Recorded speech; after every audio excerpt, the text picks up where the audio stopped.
Chers collègues, quand je dis collègues, il s'agit donc des enseignants du préscolaire, du primaire et du secondaire. Il s'agit des directeurs des études, il s'agit des éducateurs, il s'agit en fait de tout le personnel des établissements privés de Côte d'Ivoire. Privés, laïcs comme confessionnels. Confessionnels, y compris les écoles islamiques.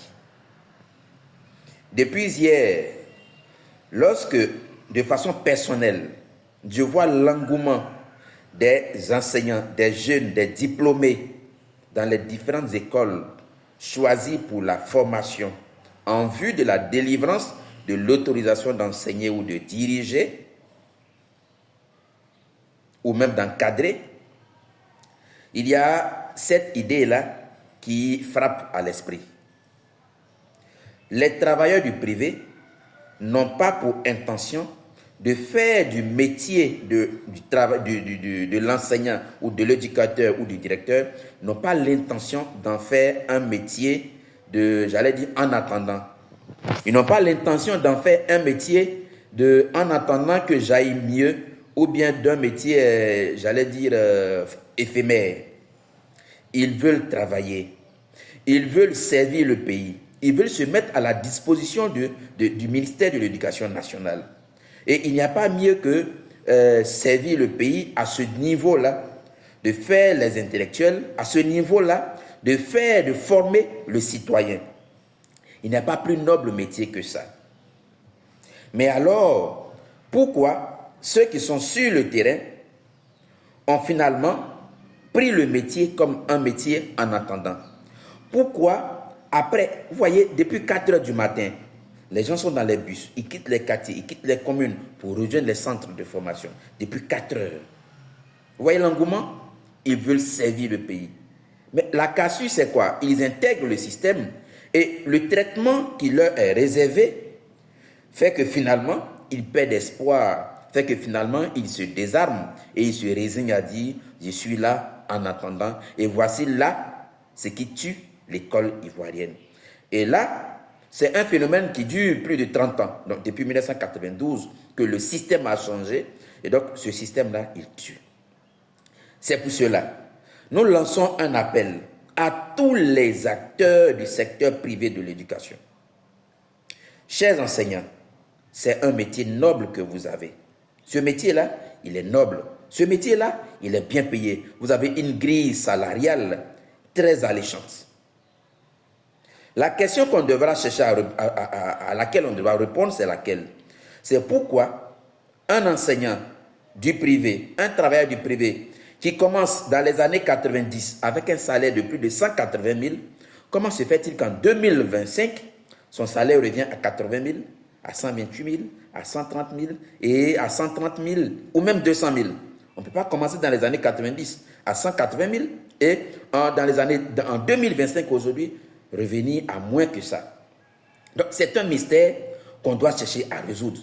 Et pour résoudre ce mystère-là, nous avons besoin de tout le monde.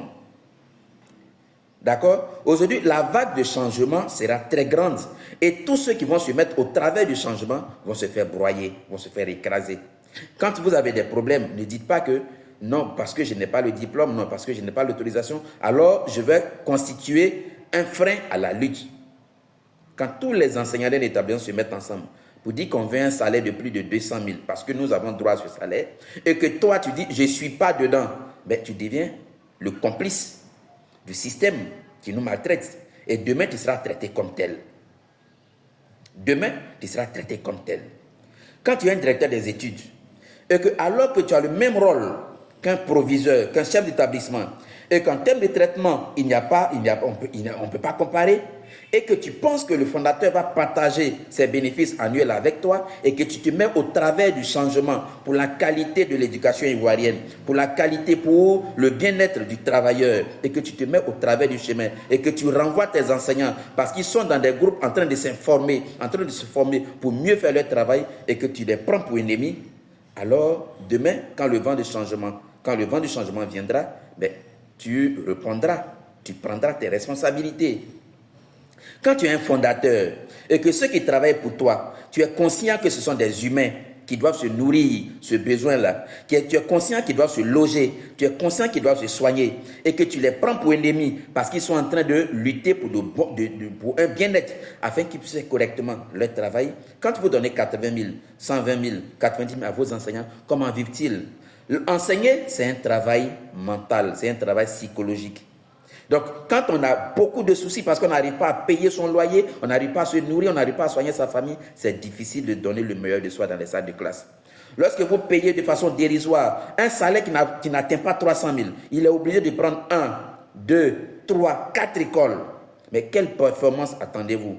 Alors qu'il doit s'asseoir pour préparer les cours du lendemain, il est en train de courir de cours en cours pour faire des cours à domicile. Il est en train de courir d'école en école pour faire des vacations afin de pouvoir joindre les deux bouts. Mais vous l'avez épuisé, vous voulez qu'il soit efficace comment? L'enseignant doit être productif, il doit tout le temps produire en classe, il doit tout le temps réfléchir pour voir comment amener mes apprenants à mieux comprendre les cours. Mais ce temps-là, vous ne leur donnez pas, vous les tuez. Et lorsqu'ils veulent s'organiser, vous les prenez pour ennemis, vous les renvoyez. Les nouvelles nous parviennent parce qu'un enseignant a demandé qu'on lui paye son mois de mars, avril, mai pour qu'il puisse se nourrir. Toi, le fondateur, toi, le directeur, la solution que tu as trouvée pour lui, c'est de lui faire une lettre de fin de contrat ou bien une lettre de licenciement.